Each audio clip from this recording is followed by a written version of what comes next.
They called it progress, concrete, speed, efficiency.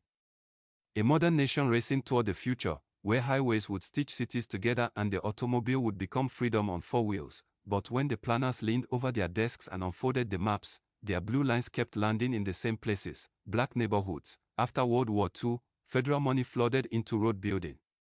Officials spoke in polished language: renewal, growth, safety, defense. Public meetings displayed diagrams of smooth interchanges and flowing traffic. What the drawings did not show were the people, because in city after city, communities that had taken generations to build were suddenly given a new name. Blight meant outdated, blight meant unworthy, blight meant removable. Blocks filled with barber shops, beauty parlors, churches, corner stores, music spilling from club doors, neighbors who knew one another's grandparents. All of it could be reduced to a label that made destruction sound responsible. Surveyors arrived fast, men with tripods and notebooks, measuring streets where children played stickball. Residents watched from porches.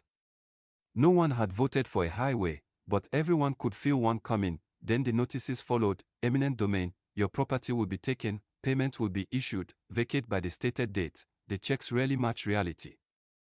Homes rich with history were valued like scrap.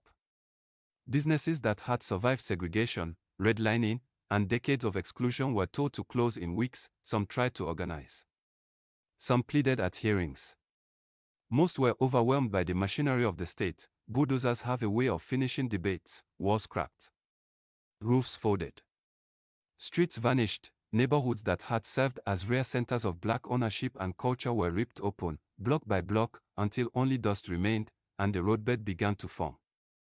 After the demolition crews left, the silence did not last. It was replaced by engines. Where choirs once lifted Sunday morning hymns, traffic thundered. Where restaurant doors had swung open, exhaust settled. Massive concrete pillars rose like monuments to something no one in power intended to remember. The promise had been connection. What many highways delivered was division. They created fast lanes for suburban commuters, often white and newly mobile, to enter downtown and leave again without ever stopping in the community's sacrifice for the route. Investment drained outward. Jobs followed. Those forced to move landed wherever space could be found, overcrowded districts. Public housing, neighborhoods already under strain.